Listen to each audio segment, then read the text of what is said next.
¿Cómo están? Bienvenidos. Hoy vamos a hablar del cuerpo y del dolor individual y del dolor colectivo. ¿A qué me refiero con esto? Hay unos términos por ahí que andan circulando que se llama epigenética, que es cómo el entorno nos influye, pero a la vez cómo nosotros manejamos ese entorno que nos influye. Tenemos dos personalidades muy importantes con respecto a estas técnicas. Una es Eckhart Tolle y el otro es Bruce Lipton, que han hablado de estas técnicas, pero que en realidad es una tarea milenaria de nuestra especie.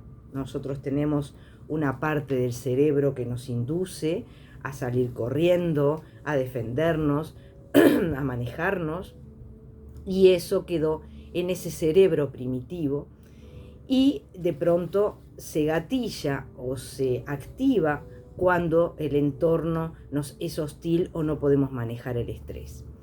Entonces, ninguna emoción negativa que no enfrentemos o que no reconozcamos puede realmente disolverse por completo. ¿Qué va dejando atrás? Un rastro de dolor, una huella, una cicatriz. Para los niños en particular, las emociones negativas fuertes son demasiado abrumadoras. Entonces eso queda como en stand-by, razón por la cual ellos tienden a generarse una especie de burbuja y a no sentirlas, como a formarse una especie de castillito en el aire. Pero si hay un adulto completamente consciente, que los guíe con amor, que los empiece a hacer entender esa emoción, sobre todo la frustración y el enojo, que es lo que de adultos más nos involucra. Entonces, hacerle ver la alternativa, cómo sentirla, cómo manejarla, esa emoción. Desafortunadamente, ese mecanismo de defensa en la infancia suele permanecer hasta la edad adulta, porque muchas veces no tenemos ese adulto que nos indique, que nos maneje, que nos oriente. Entonces la emoción sigue viva y al no ser reconocida se manifiesta directamente en forma de ansiedad, de ira, de reacciones violentas, de tristeza, hasta en una forma de enfermedad física. Como dije en otros videos, lo que la boca calla, el cuerpo después lo somatiza. Entonces, en algunos casos, interviene también al ir creciendo en las relaciones íntimas y las va saboteando. La mayoría de los psicoterapeutas hemos tenido pacientes que comienzan afirmando que su infancia fue muy feliz. Yo tengo más de 20 años haciendo cartas natales, que eso es una radiografía directa al alma del paciente, y me doy cuenta que no es tan así. Todos venimos con un karma, todos venimos con lecciones que aprender, todos venimos con obstáculos que saltar. Entonces, una vez que lo seguimos indagando, nos damos cuenta y nos terminan diciendo que fue todo lo contrario. Si bien no son los casos más extremos, nadie pasa por la infancia con un dolor emocional tan tremendo, son pocos los casos, aunque los dos progenitores hayan sido personas iluminadas, personas que los orienten, como les decía recién, el niño crece en un mundo principalmente inconsciente. Y viene esa alma a aprender a dominar ese inconsciente, como hablaba en la conferencia con Quirón, a manejar esa parte animal con esa parte humana, poderlas amalgamar.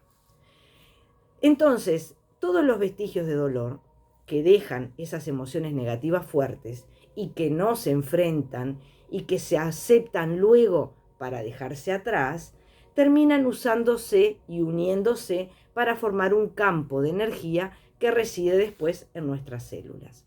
Y ahí están después los conflictos, las creencias y después las enfermedades. Está constituido no solamente por el sufrimiento en la infancia, sino también por emociones dolorosas que se van añadiendo durante la adolescencia, durante nuestra vida adulta, y la mayoría de esas emociones son exacerbadas o son, ¿cómo les podría decir?, creadas por la voz del ego, por el orgullo, por el miedo también al abandono, a que no me quieran y esas creencias limitantes que nos van condicionando. El dolor emocional, sin duda, al estar encarnados, es nuestro compañero. Es la base de la vida, es el sentido de la vida. Es inevitable que nosotros para aprender tengamos que pasar a veces momentos incómodos. Pero de esos momentos incómodos es justamente de donde más aprende. Es del cuerpo, del dolor, de donde más se aprende a tomar conciencia. Sin embargo, el cuerpo del dolor, como les dije al principio, no es individual. Viene también de ese sinnúmero de seres humanos que a lo largo de la historia, de guerras tribales, de la esclavitud, de violaciones, de torturas, de otros tipos de violencia, se han formado, no solo en nuestro árbol genealógico, sino también en la sociedad, como parte de algo normal.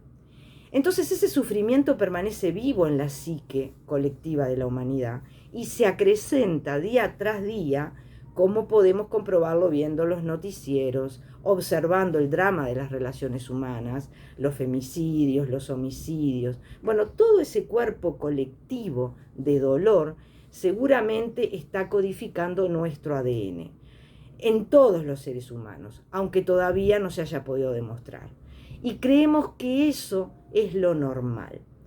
Y realmente no es lo normal, pero es lo que después termina condicionando esa doble hélice, esas cadenas que llevan a que nosotros nos creamos determinados códigos que están en el parámetro social o códigos que están en nuestro parámetro emocional. Así que vamos a ir prestando atención a esto, transitando nuestro camino con armonía, con autoconocimiento, tratando de darnos cuenta qué nos limita, en qué nos cuidamos, por qué nos tratamos así. Como decía el doctor Bach, ¿por qué te estás creando esta enfermedad? Y es real, muchas veces somos nosotros quienes no ponemos el filtro y no nos cuidamos como deberíamos en nuestra individualidad. Nuestro metro cuadrado es nuestro, es mío. Tengo derecho por haber nacido y por estar acá. Si yo permito que eso me lo invadan, que invadan mi territorio, yo ya ahí perdí el poder. Entonces, empezar a cuestionarnos este tipo de cosas para no caer en ese cuerpo de dolor colectivo y o individual. Que pasen muy bien. Muchísimas gracias por estar. Chau, chau.